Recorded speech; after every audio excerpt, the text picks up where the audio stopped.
Genetics पर start करते हैं हम जेनेटिक्स को आज जल्दी जल्दी। हाँ भाई, जेनेटिक्स जेनेटिक्स जेनेटिक्स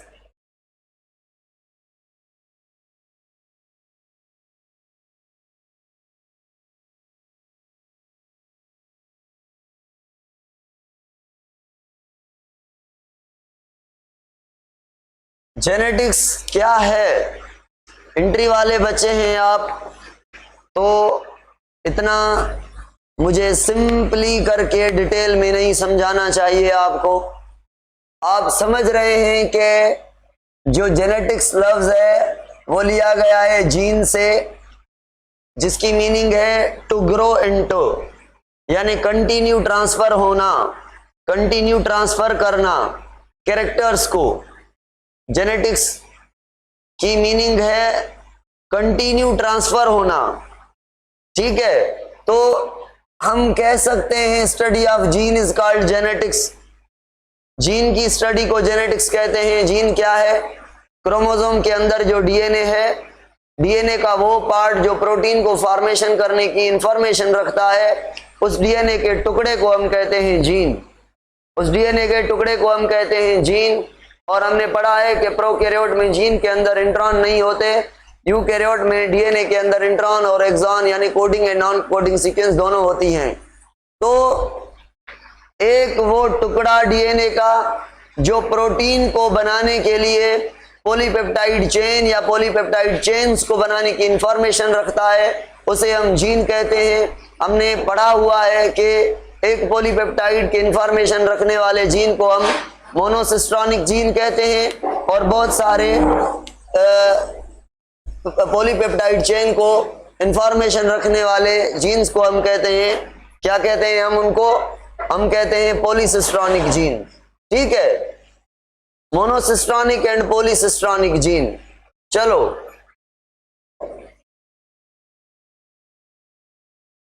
तो जेनेटिक्स का मतलब क्या है? Study of gene. या हम यूं कह लें कि जो जेनेटिक्स है वो, इसकी टेक्निकल जो डेफिनेशन है ना जेनेटिक्स की, वो ये है, देखें, study of heredity and variation. Study of heredity and variation is called genetics. Heredity क्या है भाई? आपके बॉडी के अंदर जो तमाम कैरेक्टर्स हैं वो हेरिडिटी कैरेक्टर हैं आपके अंदर, यानी आपको पेरेंट्स से मिले हुए हैं, जो जाहिर हैं या जो जाहिर नहीं हैं, तमाम आपके अंदर जो फीचर्स हैं वो हेरिडिटी कहलाते हैं, और इनका ट्रांसफर होना हेरिडिटी प्रोसेस, ठीक है। जो आपको विरसे में मिले हैं पेरेंट्स से, वो हेरिडिटी कैरेक्टर। अब वेरिएशन क्या है? वेरिएशन कहते हैं चेंज को। मैं एक एग्जांपल देता हूं कि जेनेटिक्स को समझने के लिए, ये एक पेरेंट है, ये दूसरा पेरेंट है, एक मेल है, एक फीमेल है। बच्चा पैदा करने के लिए ये भी अपने गैमेट बनाएगा, स्पर्म मेल गैमेट, और ये भी गैमेट बनाएगा ओवम, एग फीमेल गैमेट। और ये स्पर्म और ओवम आपस में जब फ्यूज करेंगे तो बन जाएगा क्या? जायगोट। और जो जायगोट है उससे बन जाएगा एक ऑफ स्प्रिंग, एक प्रोजेनी, एक लिविंग ऑर्गेनिज्म। तो भाई ये ऑर्गेनिज्म ने ऑर्गेनिज्म प्रोड्यूस किया, ये रिप्रोडक्शन हो गया, और इसके थ्रू जो कैरेक्टर ट्रांसफर हुए ये हेरिडिटी ट्रांसमिशन है, हेरिडिटी कैरेक्टर ट्रांसफर हुए। अब हमें पता है कि ऑर्गेनिज्म ए के अंदर अगर ह्यूमन है तो 40 क्रोमोसोम है, हर सेल के अंदर बी के अंदर फीमेल है तो इसके अंदर भी 40 क्रोमोसोम है, मगर इनके गैमेट के अंदर क्रोमोसोम का नंबर कितना हो जाता है? हाफ, मतलब 23 क्रोमोसोम है इनके गैमेट के अंदर। हमको ये पता है कि ये 23 क्रोमोसोम इधर से, ये 23 क्रोमोसोम इधर से मिलके जायगोट बनाते हैं। तो जो जायगोट से बच्चा बनता है वो बच्चा कुछ कैरेक्टर कंटेन करता है अपनी मदर लाइक, कुछ कैरेक्टर इसमें होते हैं अपने फादर लाइक, और कुछ कैरेक्टर इसमें होते हैं चेंज, दोनों से चेंज। तो ये जो चेंज है इसे हम कहते हैं वेरिएशन। अब चेंज क्यों आ रही है, कैरेक्टर कौन कंट्रोल कर रहा है, मेल के अंदर कहां पे कैरेक्टर हैं, कौन कैरेक्टर का की वजह है। तो भाई आपके अंदर, हमारे अंदर, सबके अंदर जो कैरेक्टर हैं उनके पीछे कैरेक्टर को होल्ड करने वाला कौन है, जीन। कहां पे है जीन, इस ऑर्गेनिज्म के हर सेल के क्रोमोसोम के अंदर डीएनए का टुकड़ा है जीन, ठीक है। इस ऑर्गेनिज्म के हर सेल के अंदर क्रोमोसोम के अंदर डीएनए का टुकड़ा है जीन। वो जीन आपके एक एक कैरेक्टर की इंफॉर्मेशन रखता है। आपका हेरिडिटी मटेरियल क्रोमोसोम हो गया, मगर क्रोमोसोम में प्रोटीन नहीं, डीएनए। आपका हेरिडिटी मटेरियल क्रोमोसोम में से डीएनए हो गया, मगर सारा डीएनए नहीं, जीन। जीन के अंदर भी जो हेरिडिटी मटेरियल है, वो जो इन्फॉर्मिंग पार्ट ऑफ डीएनए है, जीन है, उसे हम कहते हैं एक्सॉन, कोडिंग सीक्वेंस। ये आपको बातें पता है। आगे चलें अब सुने हेरिडिटी और इनहेरिटेंस का बता रहा हूं। पहले हेरिडिटी और वेरिएशन का समझ लें। वेरिएशन का मतलब है जो ऑफ स्प्रिंग में change I from their parents. ये चेंज क्यों आई भाई, रीजन बताएं इस चेंज का। इस चेंज का कोई रीजन है? हाँ है। कौन सा रीजन है कि भाई देखें क्रोमोसोम कितने आ रहे हैं, हाफ। यहां से भी कितने आ रहे हैं, हाफ। क्रोमोसोम होते हैं इस पेरेंट के पास होमोलॉगस पेयर के फॉर्म में, इसके पास भी होमोलॉगस पेयर के फॉर्म में, सही। स्पर्म के अंदर उसके हाफ है, तो वो पेयर में से एक एक क्रोमोसोम आया है गैमेट में, पेयर में से एक एक क्रोमोसोम आया है गैमेट से। क्रोमोसोम हाफ हो गए तो जीन भी कितने हो गए, half. In general 2 jeans control करते हैं एक कैरेक्टर को। कौन बताएगा कमेंट में वो जीन कहां पर होते हैं, कौन बताएगा वो जीन कहां पर होते हैं। 2 जीन 2 क्रोमोसोम के ऊपर होते हैं, 2 जीन 2 होमोलॉगस क्रोमोसोम के ऊपर सेम जगह पर होते हैं। अगर एक जीन आपके आई के कलर वाला क्रोमोसोम की चोटी पर है, फर्स्ट लोकस पर है, पोजीशन को कहते हैं जीन की पोजीशन को लोकस, तो वही आई के कलर वाला जीन दूसरा भी होगा उसके होमोलॉगस क्रोमोसोम के बिल्कुल उसके सामने, फर्स्ट पोजीशन पर, सेम लोकस पर, टिप पर, चोटी पर। समझ गए बात। एक कैरेक्टर के लिए 2 जीन हैं। आगे पढ़ेंगे हम, एक कैरेक्टर के लिए एक से ज्यादा भी जीन हो सकते हैं, 2 से ज्यादा भी जीन हो सकते हैं। एक कैरेक्टर के लिए 2 जीन हैं, यानी पेयर जीन का है, मगर हम कहेंगे आगे पढ़ेंगे कि ज्यादा भी हो सकते हैं, एक जीन भी हो सकता है। इन जनरल एक कैरेक्टर के लिए 2 जीन है। चलो वो 2 होमोलॉगस क्रोमोसोम पर हैं भाई। तो जीन किसके आए बच्चे में, मेल के भी फीमेल के भी। तो जो जीन डोमिनेंट होंगे मेल के, तो बच्चे का वो कैरेक्टर मेल पे जाएगा। अगर आई कलर वाला जीन मदर का डोमिनेंट होगा तो बेबी का कलर, आई का कलर मदर के ऊपर जाएगा, मदर के जैसा होगा, तो हम मानेंगे मदर का आई के कलर वाला जीन डोमिनेंट है। तो जीन होते हैं डोमिनेंट और रिसेसिव, उन जीन की कॉम्बिनेशन से यहाँ पे कैरेक्टर बनते हैं। तो कुछ कैरेक्टर मेल के डोमिनेंट होंगे, कुछ फीमेल के। तो कुछ बच्चे में फीचर मेल जैसे होंगे, कुछ फीमेल जैसे, कुछ और चेंज होंगे, इंटरमीडिएट होंगे, वेरिएबल होंगे दोनों से। तो ये जो बच्चे में चेंज है जीन के आने की वजह से, जीन की कंपोजिशन की वजह से, म्यूटेशन की वजह से, डोमिनेंट और रिसेसिव रिलेशन की वजह से, ये वेरिएशन काज करते हैं। म्यूटेशन वेरिएशन है, म्यूटेशन वेरिएशन लाएगी, म्यूटेशन प्रोसेस को कहते हैं। उसके आने से जो चेंज होती है वो वेरिएशन है। म्यूटेशन डीएनए में चेंज जो होती है वो वेरिएशन काज करेगी। चलो अच्छा मुझे सुने, study of heredity and variation. भाई हेरिडिटी कैरेक्टर किसके कंट्रोल में है, जीन। वेरिएशन कौन ला रहा है, जीन, तो सीधा सा कह लेना study of gene is called genetics. ये टेक्निकल बात है, बात वही जीन की हो रही है, ये सीधा सा कह लिया जीन, स्टडी ऑफ जीन और study of heredity and variation. अब एक और बात सुने, एक टर्म है इनहेरिटेंस। क्या है? इनहेरिटेंस। इनहेरिटेंस का मतलब क्या है? इनहेरिटेंस का मतलब है वो कैरेक्टर जो ऑफ स्प्रिंग में अपीयर हो, वो कैरेक्टर जो ऑफ स्प्रिंग में जाहिर हो, उन कैरेक्टर को हम कहते हैं इनहेरिटेड कैरेक्टर।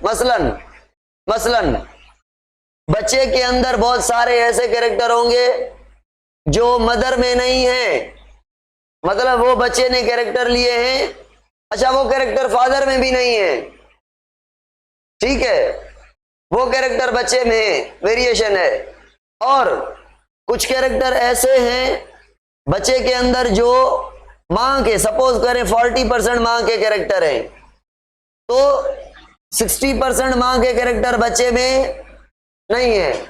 तो ये जो कैरेक्टर अपीयर हो रहे हैं ना बच्चे में, जो जाहिर हो रहे हैं बच्चे में, जो अपीयर होंगे कैरेक्टर, उनको हम कहते हैं इनहेरिटेड कैरेक्टर। इनहेरिटेंस कैरेक्टर का शो होना, कैरेक्टर का जाहिर होना। अब अगर मैं आपसे बात पूछूं, एक जीन है, मेल की हाइट है टॉल, कैपिटल टी कह दिया हमने, फीमेल की हाइट है शॉर्ट डॉर्फ, स्मॉल टी कह दिया, जीन है दोनों स्मॉल। अब जो बच्चा होगा, सपोज करें कैपिटल टी स्मॉल टी, अब कौन सा जीन एक्सप्रेस करेगा, कौन सा जीन सप्रेस हो जाएगा? हाँ, कैपिटल टी एक्सप्रेस करेगा और स्मॉल टी सप्रेस हो जाएगा। तो बच्चा कैसा होगा? बच्चा होगा टॉल। तो भाई बच्चे में कौन सा कैरेक्टर अपीयर हुआ? टॉलनेस का। और डार्कनेस का भी तो जीन आया ना, मदर से आया, मगर अपीयर नहीं हुआ। तो ये इनहेरिटेड कैरेक्टर नहीं हुआ, मगर हेरिडिटी कैरेक्टर है, क्योंकि हेरिडिटी में ऑल कैरेक्टर इंक्लूड हैं। Heredity character include all character. Show हो रहे हैं या नहीं हो रहे हैं, वो हेरिडिटी हैं। जो जाहिर हो रहे हैं उन्हें हम इनहेरिटेड कैरेक्टर कहते हैं। अब मुझे कौन बताएगा? एक बीमारी है, मदर में है, फादर में नहीं है, और वो बीमारी रिसेसिव जीन की है, और वो बीमारी ऑफ स्प्रिंग में शो नहीं हो रही। अब मुझे ये बताएं, ये बीमारी रिसेसिव जीन की है या डोमिनेंट जीन की? बताएं। अच्छी बात है, रिसेसिव की है। और बताएं, वो बीमारी अगली जनरेशन में किसी को हो सकती है या नहीं? कब हो सकती है भाई? जब ये गैमेट प्रोड्यूस करे, भेजे के स्मॉल टी, और दूसरा पेरेंट भी खुदा ना खास्ता भेजे स्मॉल टी, तो ऐसा बच्चा जब पैदा होगा तो ये कैरेक्टर एक्सप्रेस करेगा, क्योंकि इसको सप्रेस करने वाला कोई नहीं है। चलो ये बात समझ गए हम। तो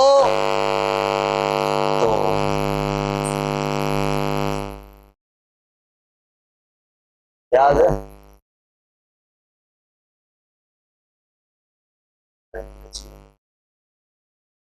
याद है?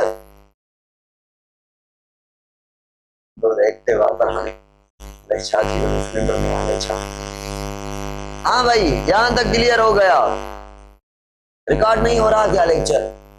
रिकॉर्ड तो होता है ना, रिकॉर्ड होता होगा, हो रहा है। मुझे आप परेशान कर देते हैं, मैं भूल जाता हूँ रिकॉर्डिंग पे लगाया है या नहीं, जनरली लगा देता हूँ।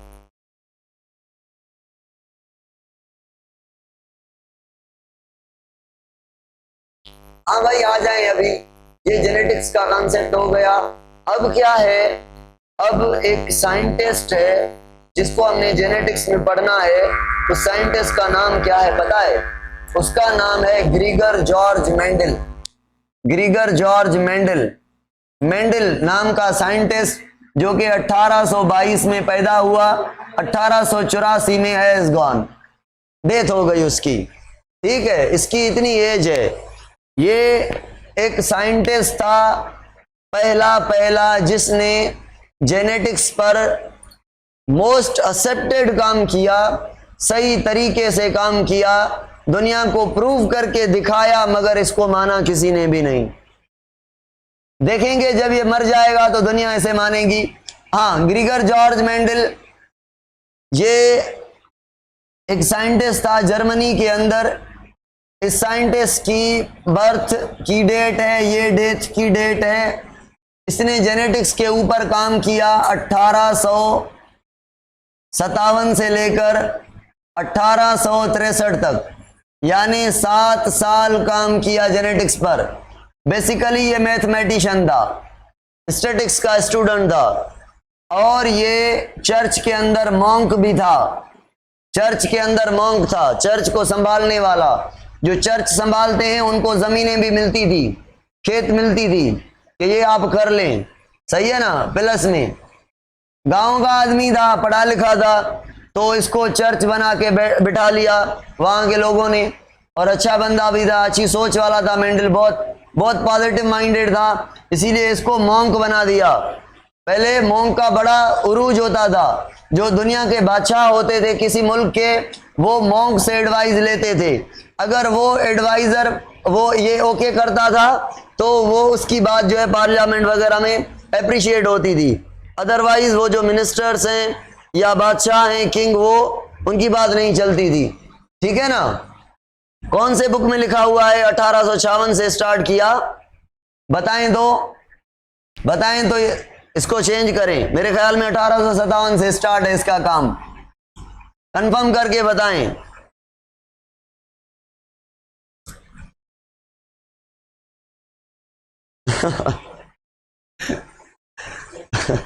साथ भाई इतनी जल्दी ना करें।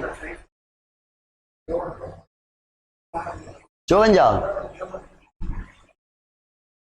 केड़ो बुका फेडरल में ॾिसो।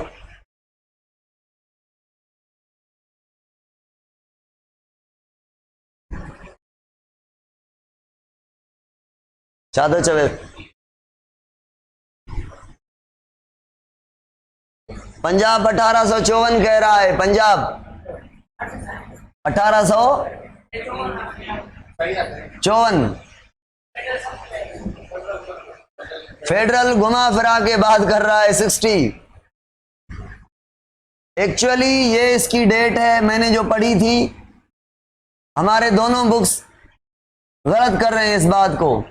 फेडरल की ये बात है, फेडरल की, एफटीबी की, ये पीटीबी की बात है। क्या करें? बहरहाल ये डेट है एक्चुअल, ठीक है, ये भी आपको याद होनी चाहिए। और ये पंजाब की डेट है, ये भी याद करनी चाहिए आपको। बाकी इसको छोड़ दें, इसने तो एवरेज बता दी है, इसको छोड़ दें, ये एवरेज बता रहा है। ठीक है, चलो सुने भाई। ये मॉन्क था, मैथमेटिशियन था।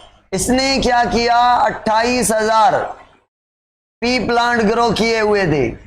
पी प्लांट जो कि गार्डन पी, पाइजम सेटिवम साइंटिफिक नाम है इसका। मटर का पौधा, पाइजम सेटिवम, मटर के पौधे ग्रो किए थे। कितने? 28,000। उनमें से इसने क्या देखा? मेंडल ने देखा कि 28,000 जो प्लांट मैंने ग्रो कराए थे, एक कैटेगरी के, एक फीचर्स वाले, इनके जो ऑफस्प्रिंग बन रहे हैं उनमें न्यू कॉम्बिनेशंस आ रही हैं, न्यू कैरेक्टर आ रहे हैं। सपोज करें पर्पल फ्लावर, रेड फ्लावर वाले ग्रो किए थे, व्हाइट फ्लावर वाले बने। इसने कहा ये चेंज क्यों आ रही है ऑफस्प्रिंग में, नए प्लांट में चेंज क्यों आ रही है? फिर ये अपनी मैथ को छोड़कर, स्टैटिक्स को छोड़कर, एमफिल का स्कॉलर भी था, मैथ का स्टूडेंट भी था, उस काम को छोड़कर ये चेंज को फाइंड करने निकला, यानी बायो में आ गया। बायो में भी ऐसी फील्ड में आया जेनेटिक्स, जो कि दुनिया में किसी ने स्टार्ट ही नहीं की थी। अगर स्टार्ट किया था तो कोई काम कर नहीं सका था। मेंडल से पहले कुछ साइंटिस्ट थे जिन्होंने काम किया था, बड़ी गलतियां की उन्होंने, तो वो काम सही नहीं कर सके। अब मेंडल क्या करेगा? इस चेंज को फाइंड करने के लिए उन साइंटिस्ट की स्टडी करेगा कि उन्होंने कैसे काम किया, कौन सी गलतियां की, और मैं वो गलतियां ना दोहराऊं कि मैं कामयाब हो जाऊं, चेंज को फाइंड करूं। ठीक है ना। तो मेंडल की, अच्छा सुने, मेंडल ने जब ये 1863 तक काम किया, तकरीबन 65 तक इसकी पब्लिसिटी हो गई।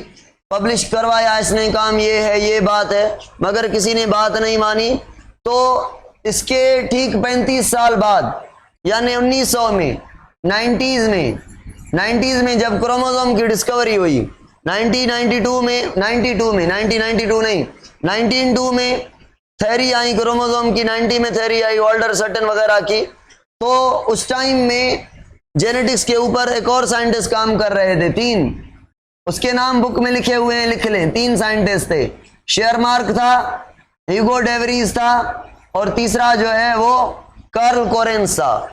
कार्ल कोरेंस, ह्यूगो डेवरीज और शेयरमार्क, फेडरल में लिखे हुए हैं तीनों नाम।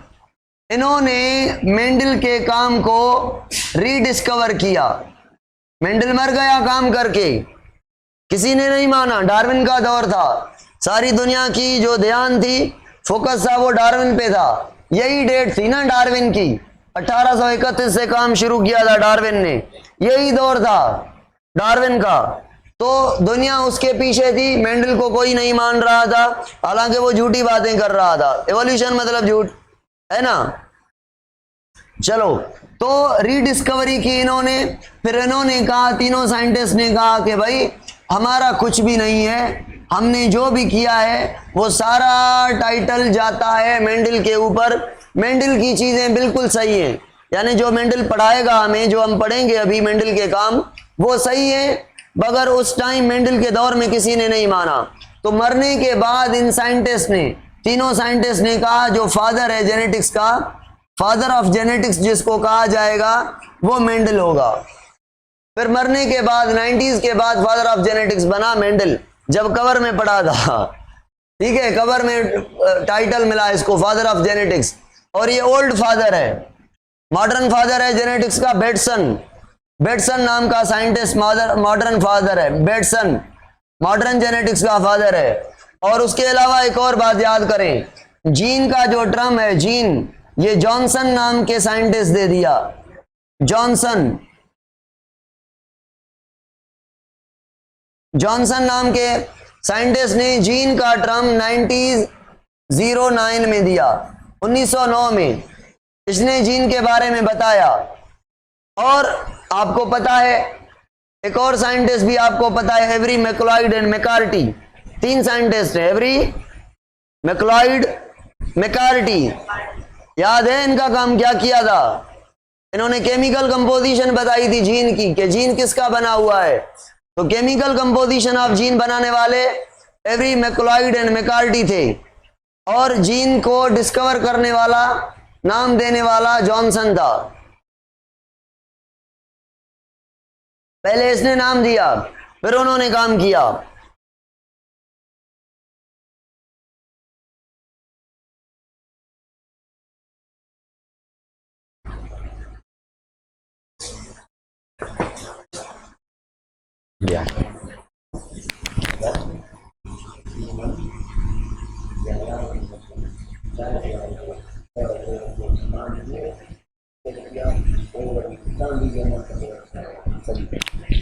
ताकत वाली चाय सफा।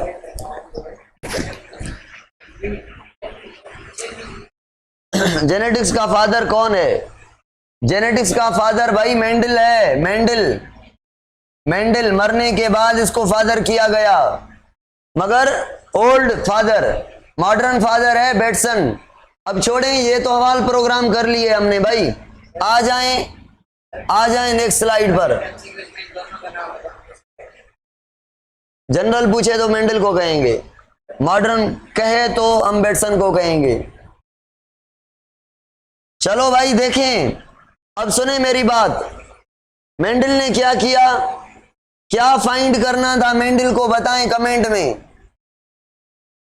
चेंज कैसे आती है ऑफ स्प्रिंग में, या क्या फाइंड करना था मेंडल को, कैरेक्टर कैसे ट्रांसफर होते हैं। सही बात है ये।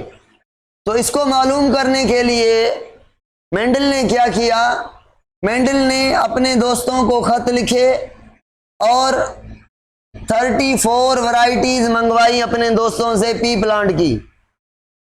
34 में से मेंडल ने 14 वैरायटीज जो है रखी, 14 को सेपरेट किया, 14 वैरायटीज को सेपरेट किया। अब मुझे बताएं, एक बात बताएं, मेंडल ने कौन सा प्लांट सेलेक्ट किया?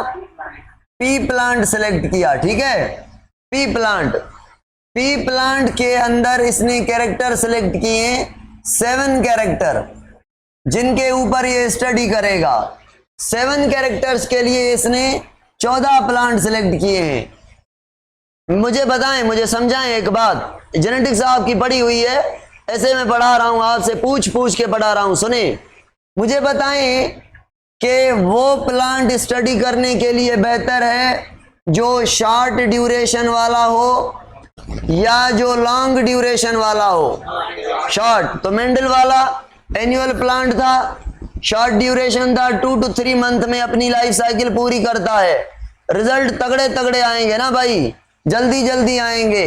और पिछले जो साइंटिस्ट थे उन्होंने डेट पाम जैसे प्लांट सिलेक्ट किए थे, मैंगो जैसे प्लांट सिलेक्ट किए थे, जिनका रिजल्ट 5 साल के बाद मिलना था। एक लाइफ साइकिल 5 साल में कंप्लीट करते हैं। तो इसने पहली जो होशियारी की वो शॉर्ट प्लांट लिए, एनुअल प्लांट लिए, बायनियल पेरिनियल नहीं लिए। उसके अलावा इसने कहा मैं वो प्लांट लूंगा जो बायसेक्सुअल हो, हर्माफ्रोडाइट हो। क्यों भाई? क्यों? हम देखेंगे कि इसको हम सेल्फ भी करवा सकते हैं और क्रॉस पोलिनेशन भी करवा सकते हैं। पता है ना सेल्फ का मतलब क्या है? Movement of pollen grain from anther to stigma on the same flower, on the same plant. और क्रॉस किसको कहते हैं? एक प्लांट के एंथर से यानी मेल रिप्रोडक्टिव ऑर्गन से पोलन ग्रेन निकले, दूसरे प्लांट पे जाएं, दूसरे प्लांट के फ्लावर के फीमेल पार्ट तक जाएं। यानी एक ही प्लांट पे पोलिनेशन हो रही है तो सेल्फ, दूसरे पे हो रही है तो क्रॉस। तो इसने कहा हम क्रॉस भी करवा सकते हैं इसका। कैसे भाई? मेल को काट लें, फ्लावर से मेल पार्ट को काट लें तो कौन पोलिनेट करेगा? उस फीमेल को। जाहिर बात है दूसरा फ्लावर करेगा ना। तो क्रॉस भी करवा सकते हैं मेल पार्ट को कट करके। और मेल पार्ट के कट करने को इसने बताया कि कहते हैं इमेस्क्यूलेशन। इमेस्क्यूलेशन का मतलब क्या है? मेल पार्ट को कट करना या जनरली किसी एक रिप्रोडक्टिव पार्ट को कट करना। किसके लिए? क्रॉस पोलिनेशन के लिए। ये मैं पढ़ाऊंगा, आप मुझे बताएंगे कि कैसे हुआ। इतना इमेस्क्यूलेशन टर्म याद करें। अच्छा, एक और बात, ये इजी है कल्टीवेट करने में, इसीलिए इसने ये सिलेक्ट किया। और पता है जो पी प्लांट है ना, उसमें क्लियर कैरेक्टर है, क्लियर डिस्टिंक्ट कैरेक्टर है। क्लियर डिस्टिंक्ट कैरेक्टर है मतलब इसके अंदर बहुत सारे ऐसे कैरेक्टर हैं जो कि क्लियरली डाइवर्ड फॉर्म रखते हैं। जैसे 7 कैरेक्टर में इसके बता रहा हूं। फ्लावर का कलर, कोई भी प्लांट है रेड फ्लावर कर रहा है पर्पल, तो कोई वाइट। ये मुख्तलिफ कैरेक्टर जो है ना, समझने के लिए बेहतर होंगे। जितने कैरेक्टर में डिफरेंस थोड़ा होगा या डिफरेंस नहीं होगा, उसको आप कैसे मान लेंगे? चेंज कब समझेंगे आप? जब चेंज हो ना, और चेंज कितनी हो? क्लियर चेंज हो। तो क्लियर चेंज वाले कैरेक्टर पी प्लांट में बहुत मिले इसको। और बहुत सारे क्लियर चेंज वाले कैरेक्टर में से इसने 7 कैरेक्टर चुने। भाई हजारों कैरेक्टर होंगे पी प्लांट में, हजारों कैरेक्टर में से इसने बिल्कुल जो एकदम लश कंट्रास्टिंग कैरेक्टर थे वो 7 इसने चुने। इसको पसंद आए कि इसकी स्टडी करना बहुत ही आसान होगी, वो सिलेक्ट किए। अब सुने कौन से वो 7 कैरेक्टर है। नंबर वन जो कैरेक्टर है भाई, 7 कैरेक्टर के लिए एक बात याद रखनी है। 14 प्लांट हैं, एक प्लांट जो है वो फॉर 2 कैरेक्टर्स, फॉर 2 कैरेक्टर, एक प्लांट नहीं, उल्टा बता दिया मैंने, उल्टा बता दिया भाई। एक कैरेक्टर के लिए 2 प्लांट, ठीक है। मतलब एक कैरेक्टर का नाम देते हैं फ्लावर का पोजीशन, फ्लावर की पोजीशन। दूसरे कैरेक्टर को नाम देते हैं फ्लावर का कलर, ठीक है, स्पेलिंग सेट कर लेना, कलर लिखा है मैंने। और तीसरे को लेते हैं हाइट प्लांट की, चौथे को लेते हैं शेप किसकी, पोड की। शेप किसकी, पोड की, पोड फली भाई, जिसके अंदर बीज होता है, बीज के दाने होते हैं। और पांचवा लेते हैं कलर, किसका कलर, पोड का। छठा लेते हैं कैरेक्टर, छठा लेते हैं शेप, किसकी शेप भाई, सीड की। आखिरी सातवां कैरेक्टर लेते हैं कलर, किसका कलर भाई, सीड का। अब ये कैरेक्टर हैं, ये 7 कैरेक्टर हैं। फ्लावर की पोजीशन मतलब फ्लावर चोटी पे है या साइड में है, साइड से निकलता जा रहा है, चोटी ग्रो करती जाती है। ऐसे पी प्लांट भी मिलेंगे, कोई ऐसे मिलेंगे जिनके बिल्कुल चोटी पर फ्लावर लग जाएगा और बस फिर वो फर्दर ग्रो नहीं करेंगे। तो फ्लावर की पोजीशन 2 किस्म की हो गई। एक पी प्लांट थे, एक ऐसे से इन 2 में से जिनकी पोजीशन थी क्या, एक्सियल। क्या, एक्सियल। एक्सियल समझ रहे हैं आप, एक्सियल। एक्सियल का मतलब है, क्या मतलब है एक्सियल का, एक्सियल का मतलब है ऐसे प्लांट जिनके साइड में फ्लावर लगे, साइड में फ्लावर लगे, चोटी पे नहीं, साइड पे, चोटी ग्रो करती जाए भाई, ये एक्सियल फ्लावर हो गए। और दूसरे फ्लावर, दूसरे प्लांट ऐसे थे जो जिनके टिप पर फ्लावर लगे, तो टर्मिनल। टर्मिनल किनको कहेंगे, ऐसे जिसकी चोटी पे फ्लावर लग जाए। तो ये हैं पी प्लांट, मटर कर रहे हैं मगर कंट्रास्टिंग कैरेक्टर हैं दोनों। चलो अब भाई मतलब ये कैरेक्टर में वैरायटी है। एक इसका कलर लिया फ्रॉग का, फ्लावर का कलर था पर्पल, एक प्लांट थे पर्पल कलर वाले या रेड कलर कह लें इसको, डार्क है थोड़ा, और दूसरे थे वाइट वाले, ठीक है। हाइट ले लें, एक प्लांट थे टाल और दूसरे थे डॉर्फ, छोटे कद वाले और बड़े कद वाले। एक प्लांट था पी प्लांट बड़ा, दूसरा छोटा। शेप ले लें भाई पोड की, डायलेटेड या इन्फ्लेटेड कह लें, इन्फ्लेटेड। इन्फ्लेटेड मतलब फूली हुई, मोटी सी मटर का दाना, ऐसा मटर, बड़े मटर करने वाला और फूली सी स्ट्रक्चर। और दूसरी पोड की शेप थी कंस्ट्रिक्टेड। कंस्ट्रिक्टेड, कंस्ट्रिक्टेड कहते हैं ऐसी फली को जो कंस्ट्रिक्टेड हो, पतली हो, ठीक है। ये इसकी क्या है, पोड की shape, inflated, constricted, inflated, constricted. और उसके अलावा भाई पोड का कलर, पोड का कलर है येलो या पोड का कलर है ग्रीन। यानी एक प्लांट है जिनकी पोड ग्रीन है, दूसरे पी प्लांट है उनकी पोड येलो है। क्यों है भाई, ये मेंडल चेक करेगा। और आ जाएं सीड शेप पर, तो सीड शेप एक है राउंड, राउंड समझ रहे हैं, बिल्कुल गोल राउंड सीड ऐसे, सही है, राउंड सीड ऐसे।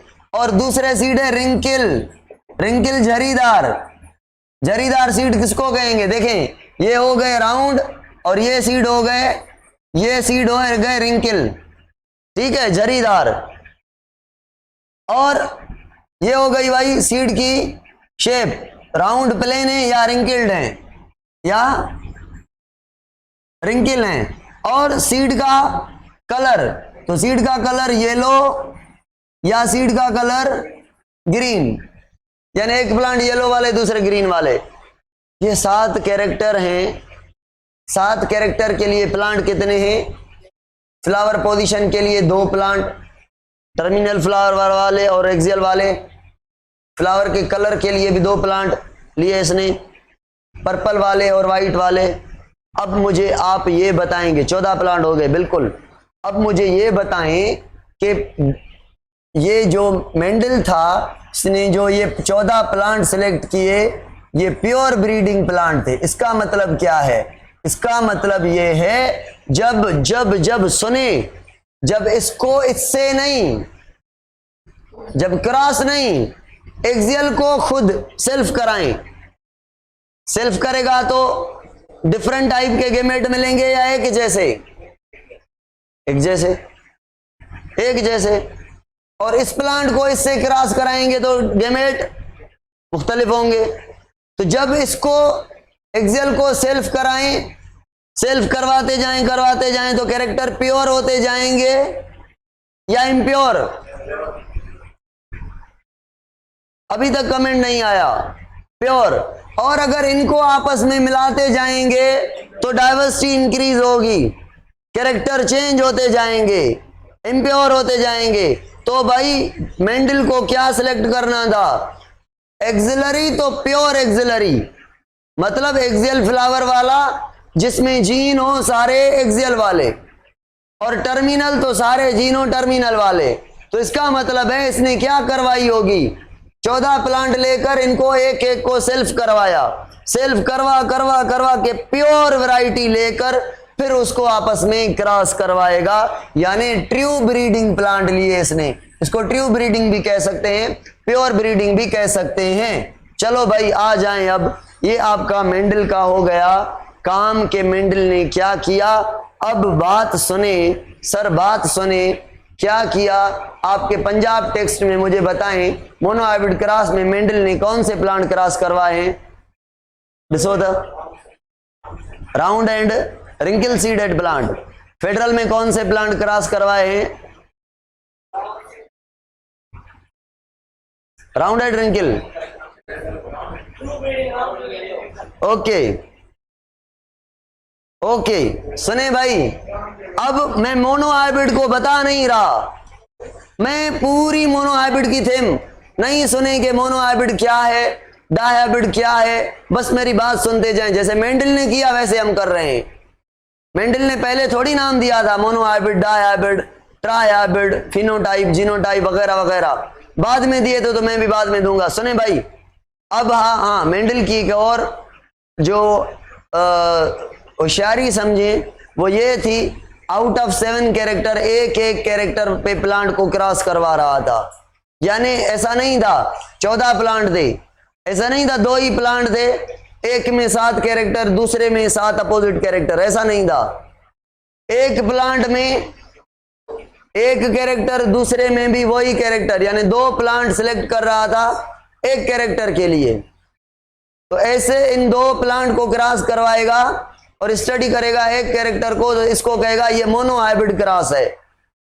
और 2 कैरेक्टर को साथ स्टडी बाद में करेगा, जब बात इसको समझ आ जाएगी तो फिर 2 कैरेक्टर को स्टडी करवा के देखेगा, फिर कहेगा ये डायहाइब्रिड क्रॉस है। तो हम पढ़ेंगे।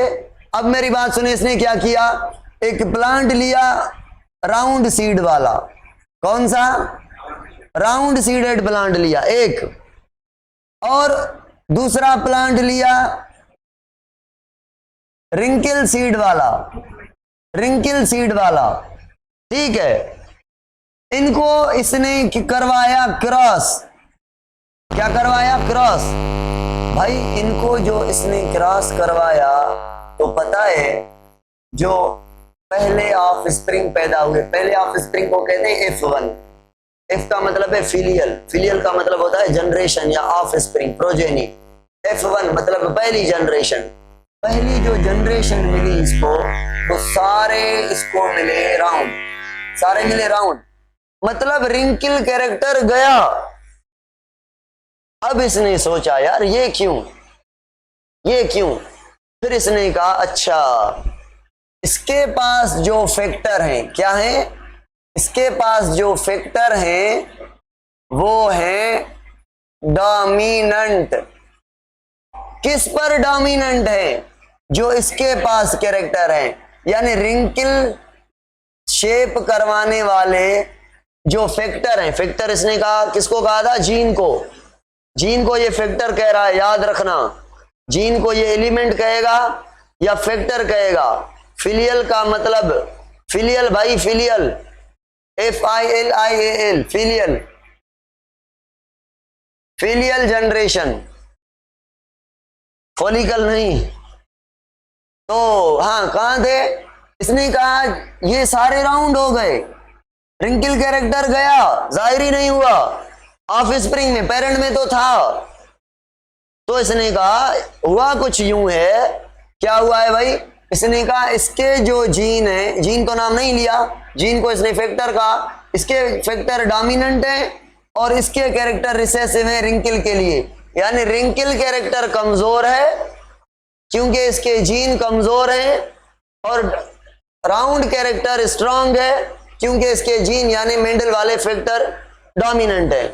तो आए तो दोनों मगर एक्सप्रेस कौन हुआ? राउंड। अच्छा, ये कैसे पता चला मेंडल को कि यहां से भी जीन आए? समझना मेरी बात, यहां पे नहीं समझ सकता कि यहां से भी जीन आए। यहां पे हमें ऐसा लग रहा है सारे जीन इधर से आए। अगर रिसेसिव डोमिनेंट का पता नहीं है तो क्या सोचेंगे आप? सारे जीन उधर से आए, इधर से कुछ नहीं आया। मगर जब इसको फर्दर इसने क्रॉस करवाया, राउंड प्लांट को सेल्फ करवाई, तो देखूं तो इसके अंदर क्या है, इसके अंदर कौन कौन किसका मटेरियल, इसका मटेरियल है या नहीं। तो जब इसको सेल्फ करवाई तो भाई इसके बच्चे पैदा हुए और रेशो निकला 3:1, यानी 75% जो बच्चे निकले इसके वो राउंड निकले, फिर वो छुपा रुस्तम कैरेक्टर यानी 25% कैरेक्टर यानी रिंकिल कैरेक्टर भी जाहिर हुआ। इसने सोचा भाई ये क्या रिंकिल इधर क्यों नहीं अपीयर हुआ, यहां पे क्यों अपीयर हो रहा है। फिर इसने समझा, अच्छा जब इनको मैंने हाइब्रिडाइज करवाया, क्रॉस को कहते हैं हाइब्रिडाइजेशन, सही है, और एनिमल में ये इंटरब्रीडिंग कहते हैं। प्लांट में हाइब्रिडाइजेशन, एनिमल में क्रॉस को इंटरब्रीडिंग। तो जब इनको हाइब्रिडाइज करवाया यानी क्रॉस करवाया, दोनों से फैक्टर आए मगर इसका फैक्टर कमजोर था, इसका फैक्टर डोमिनेंट था। जिसका कमजोर था वो हो गया स्किप, वो हो गया क्या? सप्रेस। क्या हो गया? सप्रेस। उसने नहीं किया अपने आप को क्या? शो। किसने नहीं करने दिया? इसके ने। आए दो, एक कैरेक्टर के लिए कितने जीन होते हैं? 2। आए दोनों मगर इसको सप्रेस कर दिया इसने। फिर जब कुछ यूं हुआ होगा कि इसके अंदर ये जो एक यानी 25% बचे रिंकिल हुए, ये ऐसे हुए होंगे कि इनमें दोनों जीन क्या होंगे?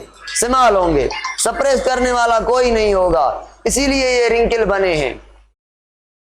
यहां पे डार्क मेंडल समझ गया कि concept of dominant and recessive. अब मुझे बताएं, आप एंट्री के बच्चे हैं, मुझे ये बताएं फिनोटाइप क्या है और जीनोटाइप क्या है। आप कहेंगे सर जीनोटाइप का मतलब है जीन का टाइप, चाहे दोनों डोमिनेंट हो सकते हैं। अच्छा मुझे बताएं, कमेंट में मुझे बताएं जल्दी, क्या बताएंगे कमेंट में? सुने, मुझे ये बताएं, अगर राउंड को हम नाम दें जीन का नाम दें तो डोमिनेंट जीन देंगे या रिसेसिव? डोमिनेंट। और मुझे बताएं मेंडल इनको कैपिटल लेटर से शो करेगा या स्मॉल लेटर से? तो मेंडल ने इनको नाम दिया, इसके पास 2 जीन है, कैपिटल आर कैपिटल आर। 2 क्यों है भाई? एक कैरेक्टर के लिए 2 होते हैं, मगर गैमेट में 1 होता है, तो इन आर में से एक आर यहां आई, यहां से आई। अच्छा रिंकिल के लिए कैपिटल आर लिखूं या small R? Small R. Small R का मतलब है ये रिसेसिव है, तो इसका जीनोटाइप क्या होना चाहिए? Capital R small are.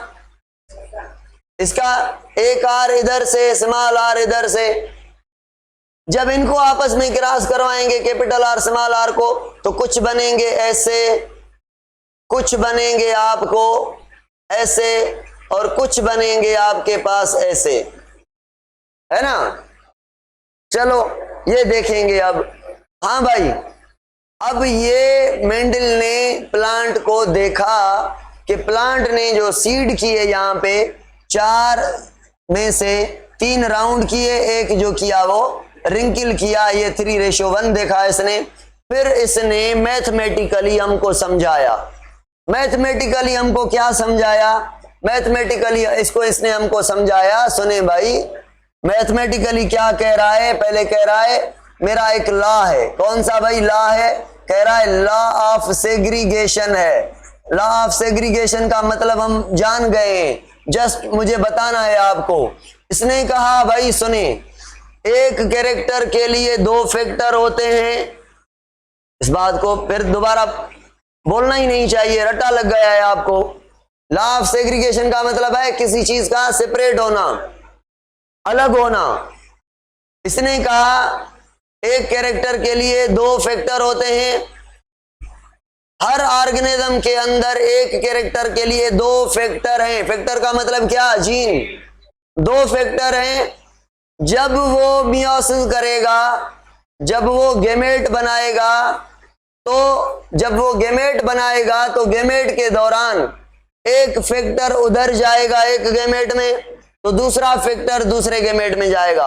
अब भाई मुझे बताएं, आपके पास क्रोमोसोम है होमोलॉगस, होमोलॉगस क्रोमोसोम है।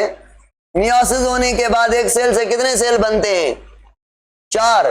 तो इसका एक आर्म इस क्रोमोसोम में, इस सेल में आएगा, एक दूसरे सेल में जाएगा, सही है। इसका भी एक जो है इसमें आएगा और दूसरा इसमें आएगा। तो देखें, दो क्रोमोसोम में से गेमेट में कितने आ रहे हैं? एक एक। मियोसिस 1 मियोसिस 2 का पता है ना? मियोसिस 1 में क्या होगा? हाँ मुझे बताएं। ये देखें, ये होमोलॉगस क्रोमोसोम मैंने बनाए, सही है। एक सेल के अंदर दो क्रोमोसोम है और ये एक सेल से कितने सेल बने हैं? 2। इसके अंदर एक क्रोमोसोम है, इसके अंदर भी एक क्रोमोसोम। ये आप कहेंगे मियोसिस 1 हो गई। समझ आ रही है बात? और मियोसिस 2 कैसे होगी? मियोसिस 2 इसका आधा, यानी एक क्रोमोसोम इधर, आधा यानी एक क्रोमोसोम इधर। इससे भी वही प्रोसेस होगा, एक क्रोमोसोम इधर, एक क्रोमोसोम इधर। ये मियोसिस कौन सी हो गई? 2। तो दो क्रोमोसोम है तो गेमेट में कितने होंगे? 1। अगर यहाँ पे 4 हैं तो गेमेट में कितने होंगे? अगर यहाँ पे 40 हैं तो यहाँ पे कितने होंगे? अगर यहाँ पे 46 हैं तो यहाँ पे कितने होंगे? भाई यही बात समझाई। मगर बात कुछ यूं है कि मेंडल को, बेचारे को, क्रोमोसोम का पता नहीं था। मेंडल को यह पता नहीं था कि आपके जो फैक्टर हैं यानी जीन, वो कहां पे अटैच है? क्रोमोसोम पर। क्योंकि क्रोमोसोम का दौर ही नहीं था, सेल ही सही नहीं देखा था भाई लोगों ने, सेल को नहीं देखा उस टाइम। देखें इसका दिमाग, जब सेल को किसी ने नहीं देखा, उस टाइम जीन के काम की बात कर रहा है, जीन के काम की, और एक्यूरेटली। बड़ा होशियार बंदा था भाई मेरी नजर में, सारे बायोलॉजिस्ट से ये बड़ा होशियार बंदा था। मैथ का था, इतना बायो में काम किया मगर माना किसी ने भी नहीं, क्योंकि मैथमेटिशियन था। गलती इसकी ये थी, नसीब इसके ये थे कि ये मैथमेटिशियन था, और दुनिया को ये पसंद नहीं था कि बायो वाले जिंदा हैं, उन्होंने कुछ नहीं किया, मैथ वाला आके बायो वालों को लगा के गया, है ना। तो अच्छा, क्रोमोसोम का पता नहीं था, फिर क्या पता था इसको? इसको ये पता था, हमें ये पता है कि क्रोमोसोम के ऊपर क्या है? क्रोमोसोम के ऊपर जीन्स है, 1 2 3 4 5 6 7 8 9 10 वगैरह वगैरह। कम से कम 231 जीन है भाई वाई क्रोमोसोम पर, और 3800, मेरे ख्याल में 78 क्रोमोसोम है लार्जेस्ट क्रोमोसोम पर। तो भाई इतने सारे जीन्स हैं क्रोमोसोम पर, ये पता मेंडल को नहीं था। मगर मेंडल की बात सही थी, क्योंकि भाई हमें पता है जो जीन देखें, जो जीन यहां पर होगा हाइट वाला, तो दूसरा हाइट वाला जीन इधर होगा। तो जीन के कितने पेयर हो गए? कितने जीन हो गए एक कैरेक्टर के लिए? 2 हो गए। तो भाई वही तो बात कर रहा है कि फैक्टर 2 हैं, ये पता नहीं कहां हैं। ये क्लियर उसने नहीं किया कि क्रोमोसोम पर हैं या अकेले हैं, वो समझ रहा है अकेले हैं। एक कैरेक्टर के लिए 2 फैक्टर हैं, गेमेट के अंदर 1 है। तो ये फैक्टर जो हैं वो गेमेट के फॉर्मेशन के टाइम पे क्या होते हैं? एक दूसरे से सेपरेट। जो फैक्टर हैं वो पेयर के फॉर्म में है, कहां पर? सेल्स में। जो फैक्टर हैं गेमेट के अंदर कितने हैं? 1 है।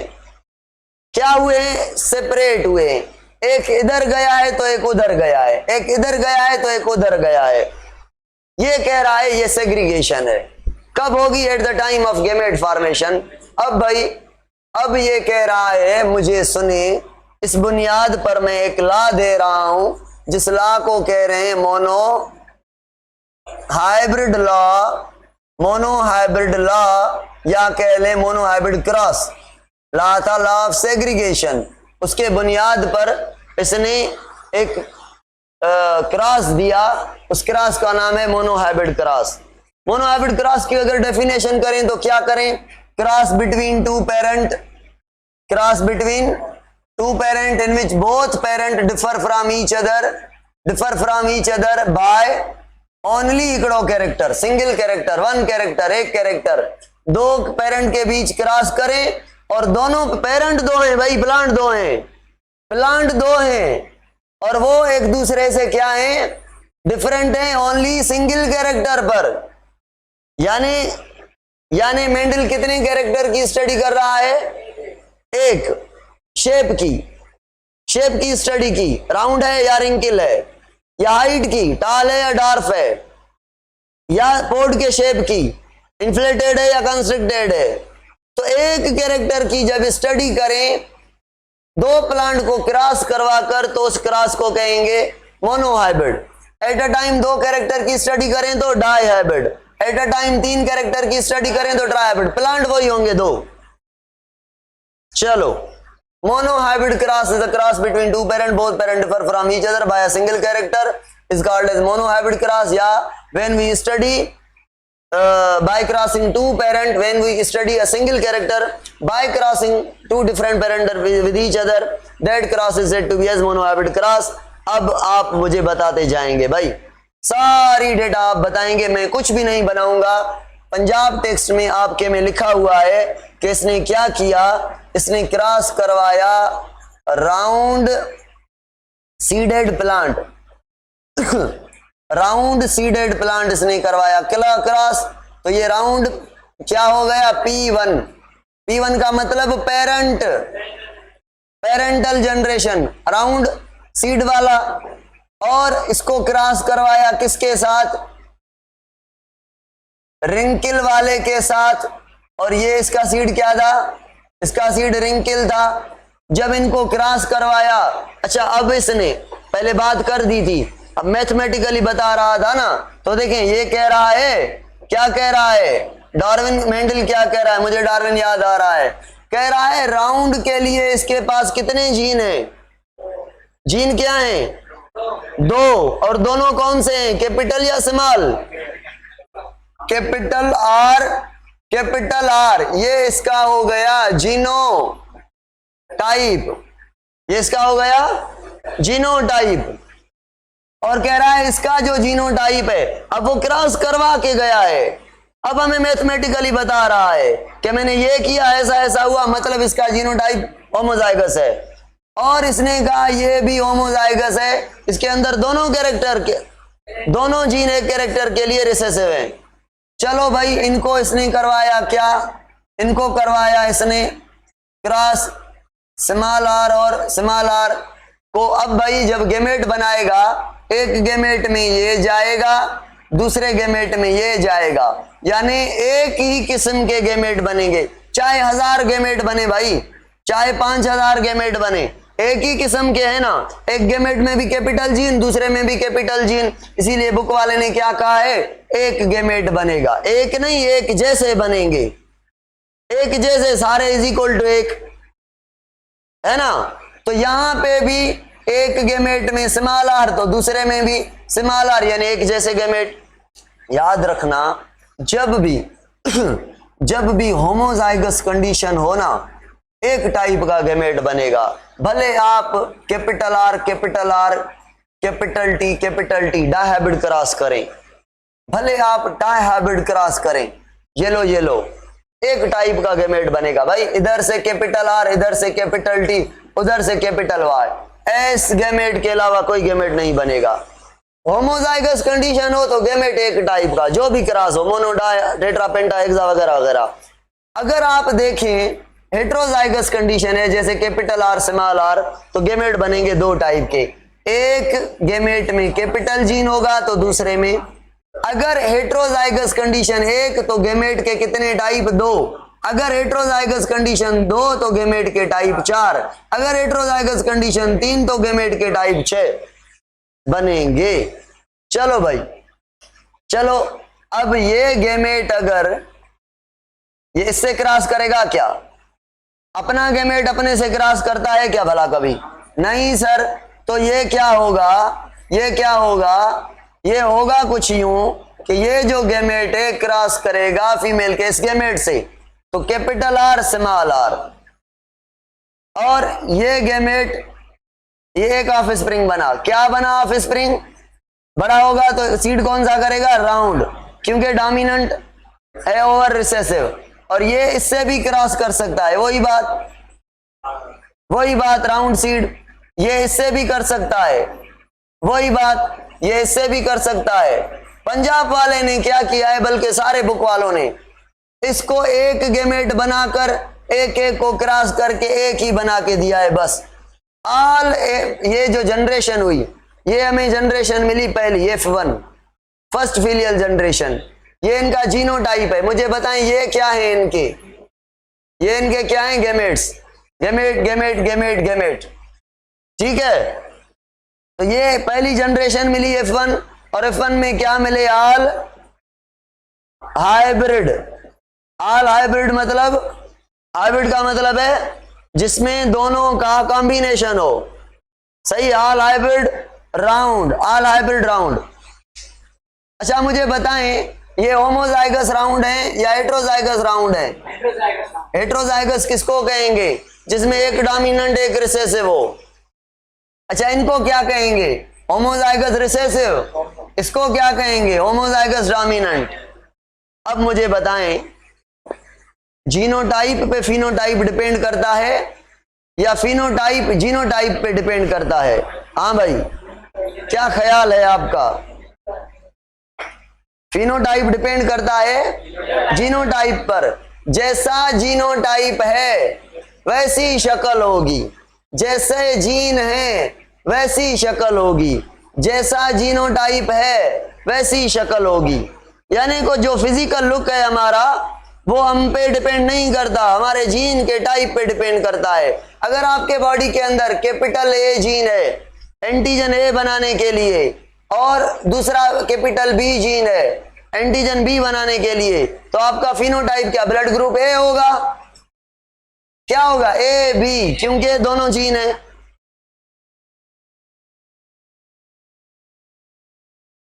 भाई अब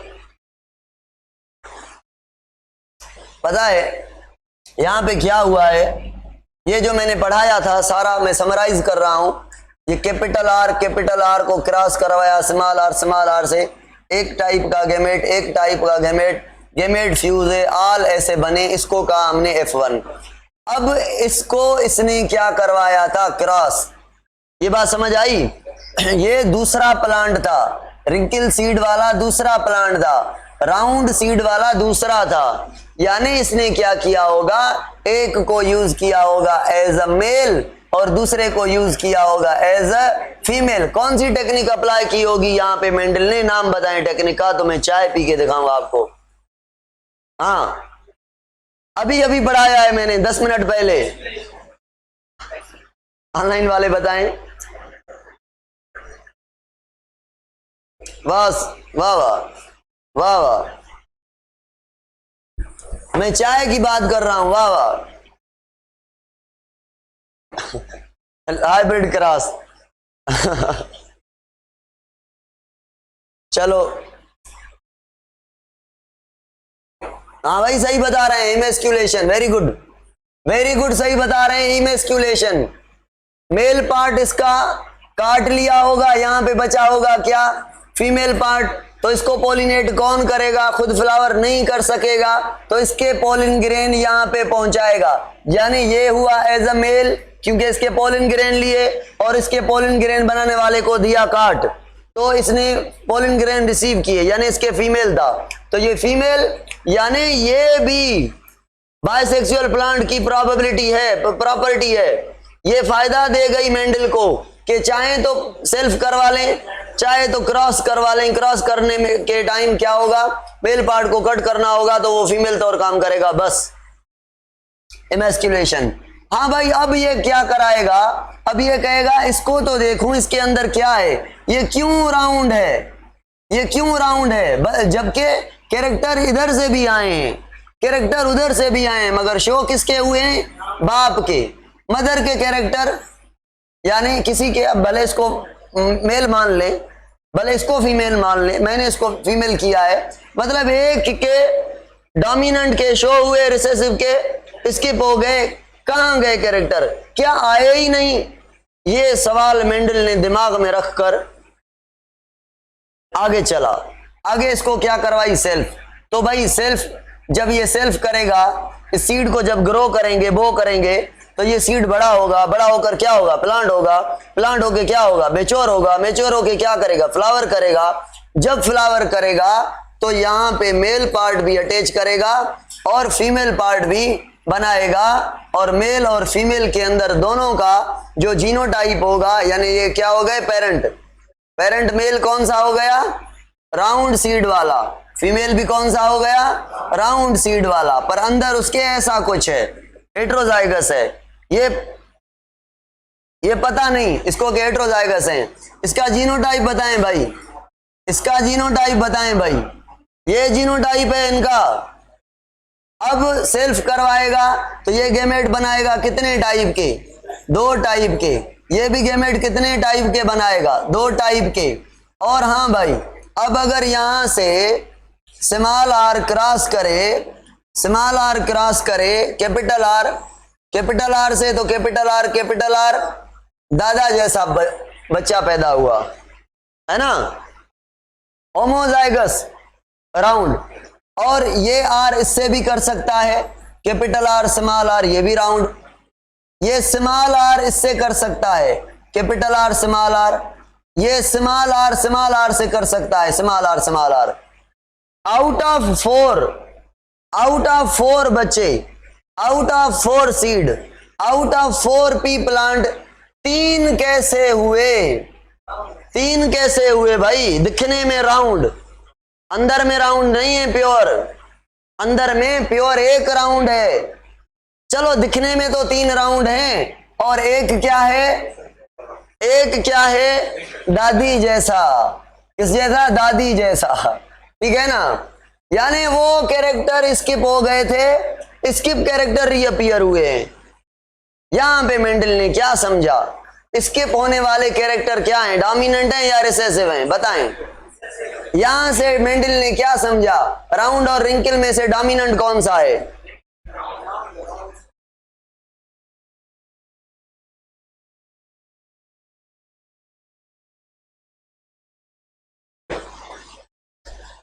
चले भाई आ जाएं, गौर से सुनिए। अब 3:1 मिला, ये है फिनोटाइप। ये क्या है, फिनोटाइप। दिखने में 3 क्या है, 3 राउंड दिखने में है, और 1 क्या है, 1 रिंकल दिखने में है, मगर इनका जीनो टाइप देखने के लिए मुझे बताएं, इनका जीनोटाइप है 1:2:1, मगर कब पता चलेगा, क्या इन प्लांट को देखकर आप समझ जाएंगे ये कैपिटल आर है, क्या इसको देखकर समझ जाएंगे कैपिटल आर स्मॉल आर है, नहीं भाई। दिखने में तो तीनों राउंड हैं, तो क्या करेंगे, इनको आप फर्दर क्या करेंगे, क्रॉस। जब क्रॉस करवाएंगे, जब इनको इनका रिजल्ट मिलेगा, तो आपको पता चलेगा अच्छा ये रिजल्ट आया है, मतलब इसके बाप दादा का जीनोटाइप ये होगा। नहीं आई बात समझ, सुने आप खुद जान लें। देखिए, मैं अगर कह रहा हूं कि ये capital R small R, capital R small R, ये रिजल्ट मिला है, मुझे बताएं इनके बाप का, इनके दोनों पेरेंट्स का जीनोटाइप क्या है। आप कहेंगे सर ये हो सकता है बस, और कोई हो ही नहीं सकता। तो आपने पेरेंट का जीनोटाइप बताया, मगर किसको, ऑफस्प्रिंग को देखकर। तो जीनोटाइप ऑफस्प्रिंग को देखकर पेरेंट का लगा सकते हैं, ये है, ये होगा। तभी तो ऐसे बनेंगे।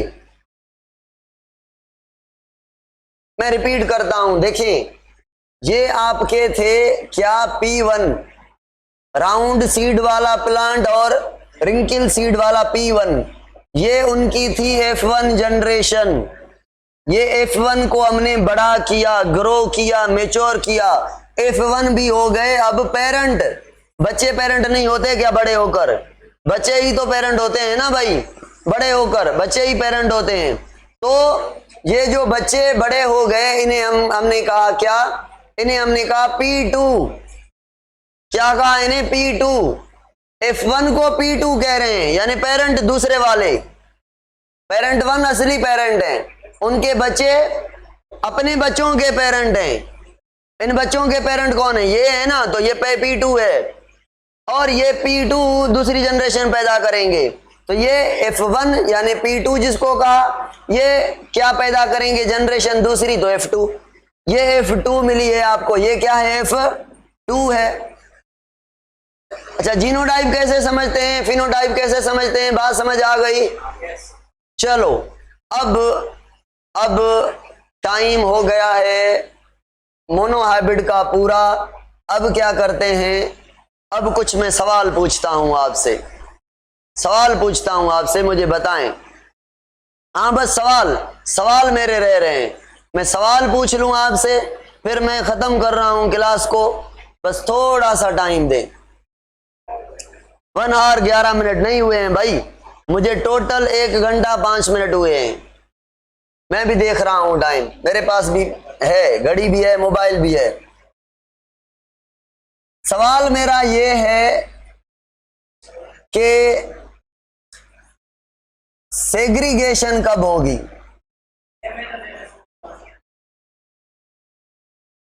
सवाल मेरा ये है, सेग्रीगेशन कब होगी और सेग्रीगेशन क्यों होगी?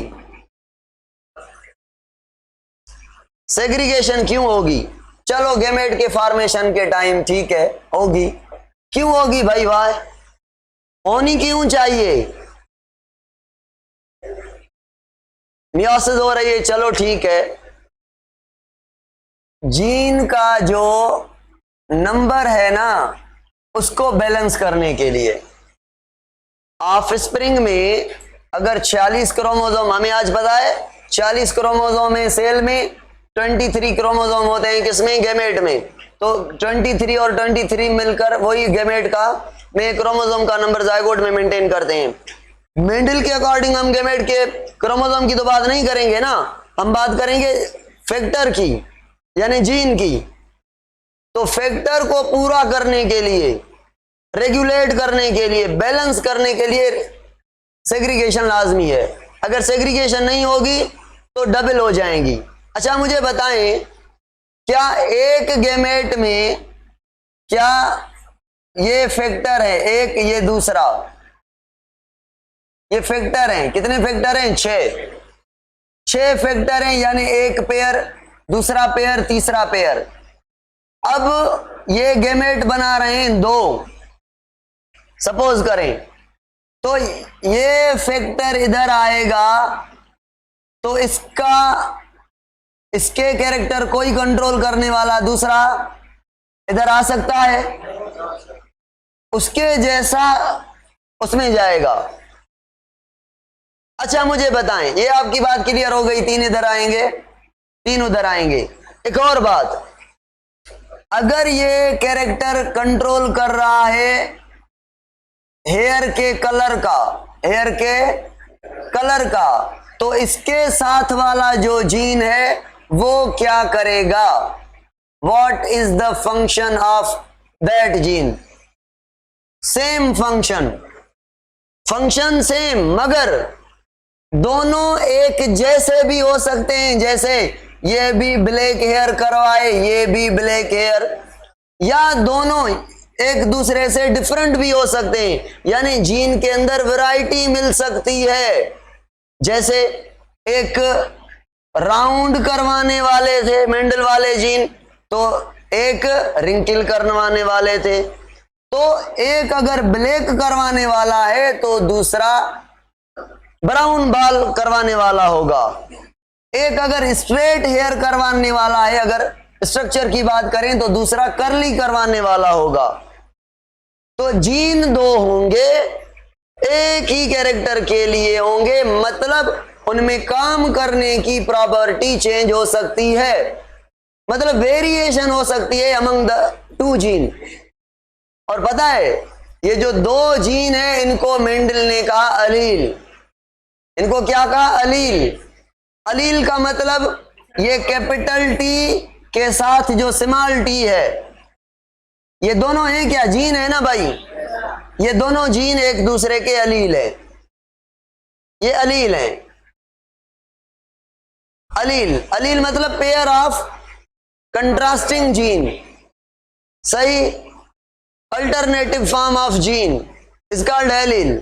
चलो जीनोटाइप हो गया, फिनोटाइप हो गया, और अलील हो गया, जीन हो गया, हमें बात समझ आ गई, मेंडल वगैरह है वो सारी चीजें। कल हम बात करेंगे क्या?